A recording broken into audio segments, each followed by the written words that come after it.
काल्यू मेजामीस, नमस्ते, सत श्री अकाल, नमस्कार आप सभी को।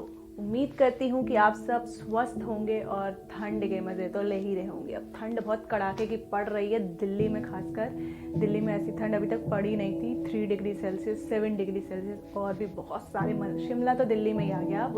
अब शिमला जाने की ज़रूरत क्या है, या अब बर्फ़ पड़ना बाकी रह गया है सिर्फ दिल्ली में, अदरवाइज तो ठंड तो पूरी बढ़ रही है, राइट। तो I hope you guys are enjoying the winter and obviously I am also enjoying. आप देख ही पा रहे होंगे मेरे कॉस्ट्यूम से कि मेरे को कितनी ठंड लगती होगी। तो स्टार्ट करते हैं आज का सेशन, लेकिन उससे पहले वही सेम चीज़ की सेशन को एक बार शेयर कर दीजिए जो भी नए साथी जुड़ रहे हैं, और चैनल को सब्सक्राइब करना ना भूलें। और सब्सक्राइब जब कर ही रहे हैं तो बेल आइकन प्रेस करना कैसे भूल सकते हैं आप लोग। बेल आइकन को ज़रूर प्रेस कीजिए ताकि कोई भी इम्पॉर्टेंट सेशंस आपसे मिस ना हो जाए, क्योंकि अब आने वाले हैं काफ़ी इंटरेस्टिंग सेशंस जिसमें आपको डेली लाइफ से रिलेटेड एक्सप्रेशंस मिलने वाले हैं, वोकैब मिलने वाले हैं, और भी बहुत सारी चीज़ें मिलने वाली है कि डेली लाइफ में आप फ्रेंच में कैसे अपने आप को कन्वे कर सकते हैं कि मुझे यहाँ जाना है, मुझे वहाँ जाना है, मेरे को ये करने दो, मेरे को वो करने दो, गेट बंद कर दो, एसी ऑन कर दो। एसी की बात नहीं तो हीटर ऑन कर लेंगे, अभी ठंड का सीज़न है तो हीटर से, ठीक है। तो ऐसे ही बहुत सारे एक्सप्रेशंस हम सबको मिलने वाले हैं। तो चलिए स्टार्ट करते हैं आज लेकिन हम सबसे पहले ना एक इम्पॉर्टेंट वर्ब पढ़ेंगे जो कि है वर्ब फेयर। फेयर जो है फ्रेंच में एक बहुत ही इम्पॉर्टेंट रोल प्ले करता है, क्योंकि ये बहुत सारी चीज़ों में यूज़ किया जाता है। माफ़ करना क्योंकि फ्रेंच की वजह से थोड़ी इंग्लिश पे मेरे असर पड़ रही है, लेकिन नहीं पढ़ने देंगे हम, क्योंकि हम सीखेंगे, हम सारे लैंग्वेजेस को ना अलग अलग रखेंगे, हिंदी अलग, इंग्लिश अलग, फ्रेंच अलग, राइट।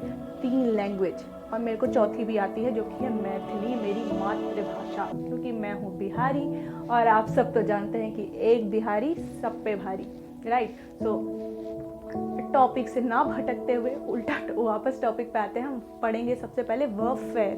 फेयर की कॉन्जुगेशन भी सबसे अलग होती है।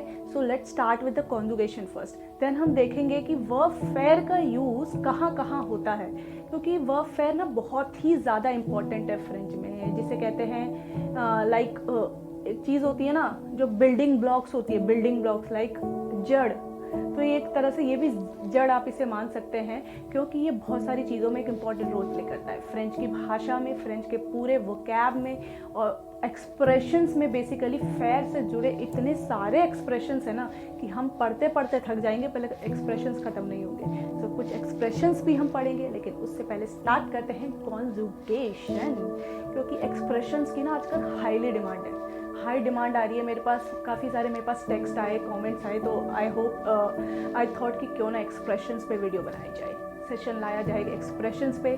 सो सेशन के लास्ट तक देखिए, तब डिसाइड कीजिए कि आपको सेशन पसंद आ रहा है कि नहीं आ रहा, और पसंद आए तो लाइक करना मत भूलिएगा। तो स्टार्ट करते हैं वर्ब फेयर की कॉन्जुगेशन। तो क्योंकि ये एक्सेप्शनल कॉन्जुगेशन है वर्ब फेयर, जिसका हम मतलब जानते हैं टू डू और टू मेक, राइट। ये हमारा बहुत ही कॉमन सा एक मतलब जिसे कहते हैं मतलब in English, right. In English verb fair का मतलब क्या होगा, अगर verb fair is French, so in English उसका मतलब है टू डू और टू मेक, यानी कि बनाना या करना। लेकिन इसका इस्तेमाल कहाँ किया जाता है, क्योंकि एक घड़ी वाली लाइन सुनी ना हमने, पहले इस्तेमाल करें फिर विश्वास करें तो वही चीज़ यहाँ पे भी एप्लीकेबल है कि वर्ब फेयर का यूज़ कहाँ कहाँ किया जाता है। और सेम आप पहले सेशन देखिए, तब डिसाइड कीजिए कि आपको कितना पसंद आ रहा है। पसंद आ रहा है तो ज़रूर मुझे बताइए, और नहीं भी पसंद आ रहा है तो ज़रूर मुझे बताइए ताकि मैं सुधार कर सकूँ, राइट। सो पहले हम लिखेंगे सब्जेक्ट्स लाइक ज, देन अपना आता है थ्यू, देन अपना आता है इल एंड एल, देन नू, देन वू, देन इल प्लूरल एंड एल प्लूरल एंड एल प्लूरल, राइट।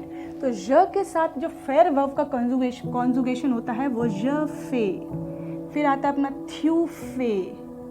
क्या पढ़ेंगे इसे, फे, A I is A in French, A I is A, combination sounds and phonology, French phonology के हिसाब से ए आई को ए पढ़ते हैं। तो ज फे, थ्यू फे, देन अपना आता है इल एल फे, पढ़ेंगे फे लेकिन स्पेलिंग में आता है T, right. SST are ending verbs normal भी हमारे में एंडिंग्स में यही आता है, लेकिन इसका आर एंडिंग वर्ब्स के थोड़ा सा डिफरेंस है जो आपको आगे पता लगेगा।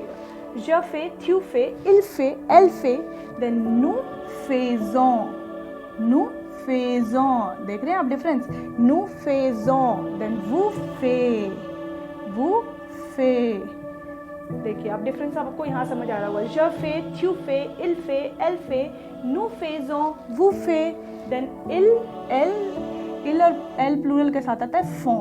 आ गया ना डिफरेंस? तो ये 3 चीज डिफरेंस है, राइट। तो हम कॉन्जुगेशन कैसे पढ़ेंगे, प्रोनाउंस कैसे करेंगे? ज फे, थ्यू फे, इल फे, एल फे, नु फेजों, नु फेजों, वू फे, फे, फे, राइट। देन इल, एल प्लूरल का फॉ आता है। तो ज फे, थ्यू फे, इल फे, एल फे, नु फेजों, वू फे एंड वू फे, वू फे नहीं है, वू फे, राइट। इल, एल, इल फो, एल फो। तो ये हमारा होगा कॉन्जुगेशन। तो आप देख रहे हैं डिफरेंस कैसे है, लेकिन फेयर वर्ब की कॉन्जुगेशन आपको टिप्स पे लर्न होनी चाहिए, क्योंकि आपका सेंटेंस फॉर्मेशन में ये आपको बहुत ज़्यादा हेल्प करने वाला है। कि जैसे कि अब मैं बताना चाहूँगी कि ये इसका यूज़ कहाँ किया जाता है। फेयर वर्ब इतना स्पेशल क्यों है फ्रेंच में? तो फेयर वर्ब क्योंकि इसके बहुत डिफरेंट पर्पजेस है, डिफरेंट इसका यूज़ है, डिफरेंट सिंटेक्स में यूज़ किया जाता है, डिफरेंट कॉन्टेक्स्ट में यूज़ किया जाता है, इसलिए इतना इंपॉर्टेंट है, राइट। तो एक्सप्रेशंस तो हम बाद में पढ़ेंगे, पहले हम देखते हैं कि इसका यूज़ कहाँ होता है। तो वर्ब का 2 मतलब तो मैंने आपको ऐसे ही बता दिया, टू डू, टू मेक। ज फे, थ्यू फे, इल फे, जैसे कि मैं ये काम करना चाहती हूँ, जैसे घर में मैं we are doing washing the dishes, right. तो ज फे द वर्ड सही है, ज फे द वर्ड सही, यानी कि I am doing the dishes. तो आप इसमें फेयर वर्ब का यूज़ कर सकते हैं। यहाँ पर पहले इंग्लिश में क्या, हिंदी में क्या होता है बर्तन मांजना, और इंग्लिश में क्या होता है वॉश द डिशेस, लेकिन फ्रेंच में होता है to do the dishes, to do the dishes, right. To do shopping, हम शॉपिंग पे जाते हैं इन इंग्लिश, लेकिन फ्रेंच में हम शॉपिंग करते हैं। इंग्लिश में भी हम करते हैं, लेकिन वो हिंदी कॉन्टेक्स्ट हो जाता है, लेकिन अगर हम इंग्लिश में उसे ट्रांसलेट करते हैं तो हम क्या बोलते हैं, आई am going for the shopping, right, I am going for the shopping. लेकिन फ्रेंच में क्या बोलेंगे, je fais faire du shopping, je fais faire du shopping, je fais du shopping, désolé, je fais du shopping।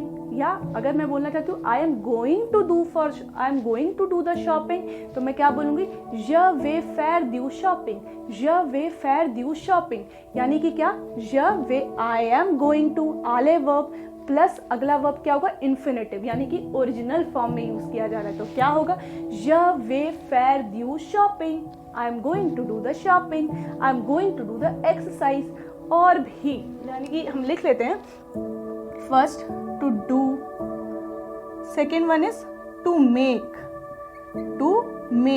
Right, and third one to do हो गया, to make हो गया। उसके बाद हम इसे वेदर को डिस्क्राइब करने में भी फेयर वर्ब का यूज करते हैं, टू डिस्क्राइब द वेदर,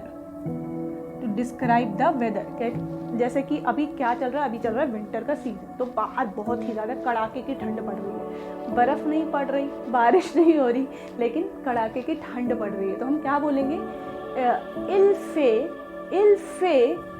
फे ठंड पड़ रही है, तो इल फे फ्रुआ द होर, it is cold outside. English में इसका ट्रांसलेशन क्या हुआ कि इट इज कोल्ड आउटसाइड, लेकिन फ्रेंच में हम इसे कैसे बोलेंगे, इल फे फ्रुआ द होर, इल फे शो द होर, यानी कि it is cold outside, it is hot outside and so on, right. So describe the weather लिख लेते हैं, इल फे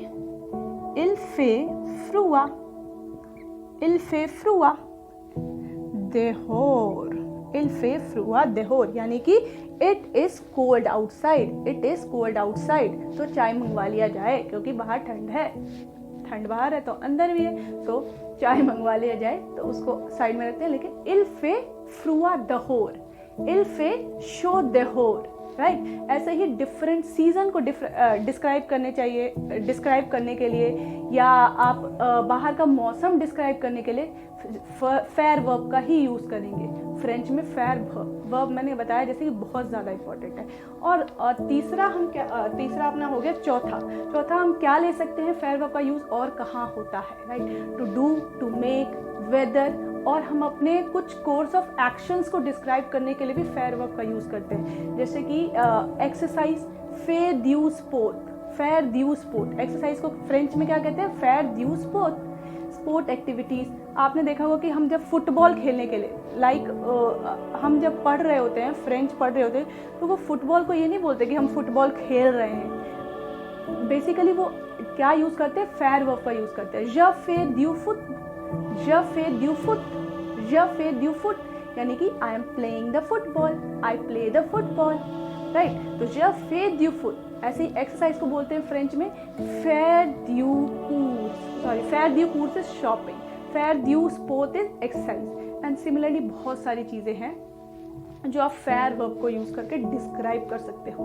तो आई होप आप कॉन्जुगेशन अच्छे से, पहले कॉन्जुगेशन पे ध्यान दीजिए, उसके बाद एक्सप्रेशंस पे आइए। इसके बहुत सारे यूज़ हैं, लाइक 2-4 और यूज़ है जो मैं आपको कंफर्म करके एक बार देखती हूँ मैं। फाइन, सो आज का सेशन यहीं रैप अप करते हैं। मिलते हैं नेक्स्ट सेशन में फेयर वर्ब के बहुत सारे एक्सप्रेशंस के साथ। तो तब तक के लिए फेयर वर्ब को याद कर लीजिए, रट्टा मार लीजिए और इससे छोटे छोटे सेंटेंसेस बनाइए ताकि आपको ये पहले लर्न हो जाए, क्योंकि कॉन्जुगेशन नहीं आती तो आप यूज़ कैसे करेंगे, right. So learn and learn, practice and practice. तो मिलते हैं नेक्स्ट सेशन में, तब तक के लिए tata, bye bye, au revoir।